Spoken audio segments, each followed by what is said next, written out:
Okay, folks, Children of the Corn 2023. Now, this is your buddy Mike Messier. This is one Mike Messier YouTube channel. If you're new here, this is my new channel, so you probably are new here.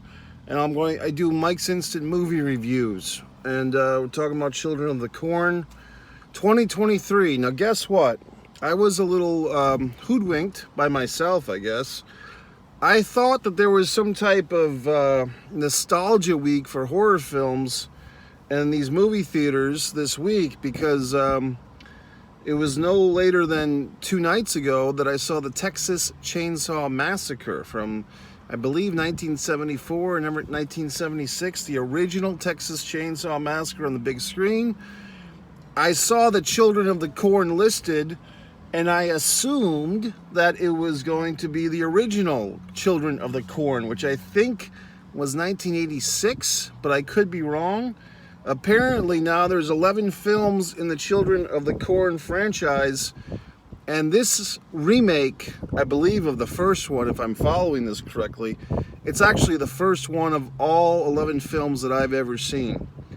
And apparently from just a little blurb I just read, the franchise has suffered. I guess some of the sequels were kind of, low rent or whatever. We've seen other film franchises, especially in horror, go that direction. Some might say some of the Friday the 13th movies were a little lacking.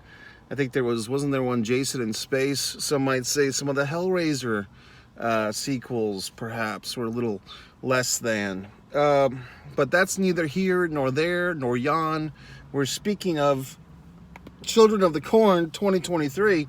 So from an outsider looking in, I've never seen any of these movies before. I am a horror fan. I just didn't happen to see this as it wasn't in my wheelhouse. I started watching this movie. For the first 20 minutes, I thought I was watching the original 1980s version, until suddenly the character of Bo pulls out a smartphone.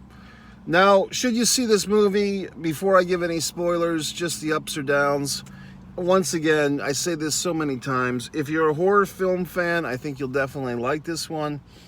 If you are not a horror film fan, you might want to stay away. And probably the thing that freaked me out the most, really, credit to the young actress who played Eden, and just the fact that it felt very Columbine-y in a sense, because you have children killing people, children killing adults, children threatening to kill each other. Actually, yeah, children killing children in various vicious ways. A lot of stabbings in this movie, not so much gunfire, but more stabbings. A lot of stabbings in this one, and a lot of crazy shit. He Who Walks. So yeah, that's my. Now I'll get into the goddamn spoilers. So, like I said, I'm new to this franchise. I really like this one, and mostly I'll say because of the young lady. I don't know how old she is, 12, maybe 14 at the most. Playing Eden, who's more or less a kid who's in this orphanage at the beginning of the film. This other boy, I think his name actually is Boy, he comes in, says something to her about the fucking corn.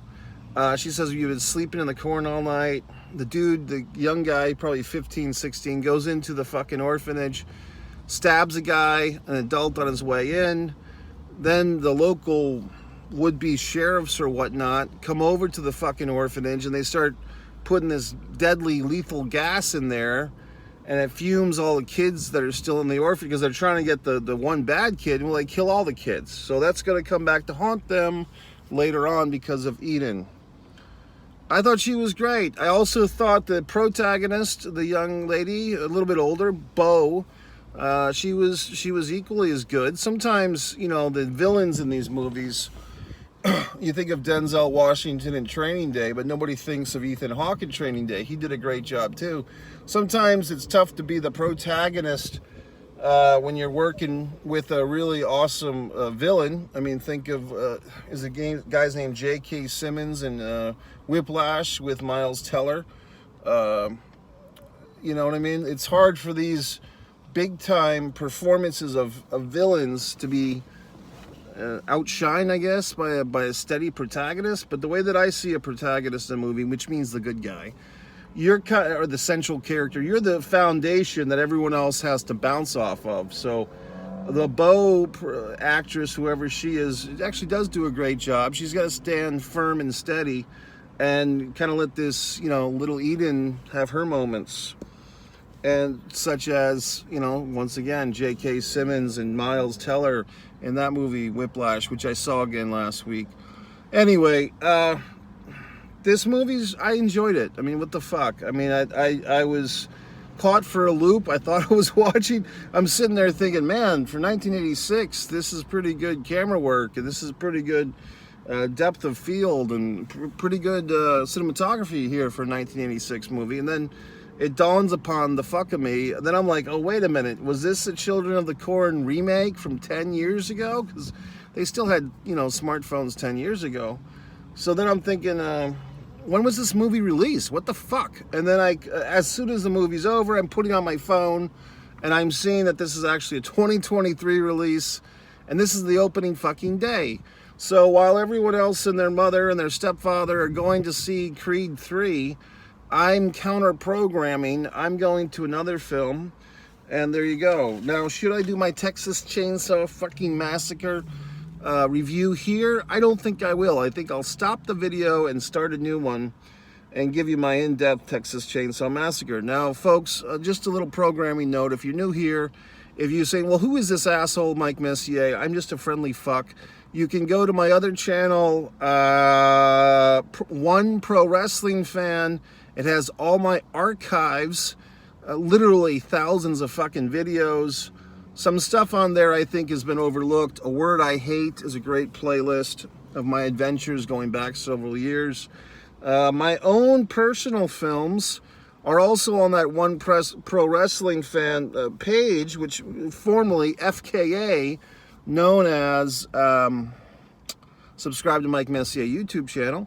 But I've broken that up into 3 different channels, of which you are a part of one right now. This is the straight to camera, the low intensity, if you would, as far as the videography and so forth.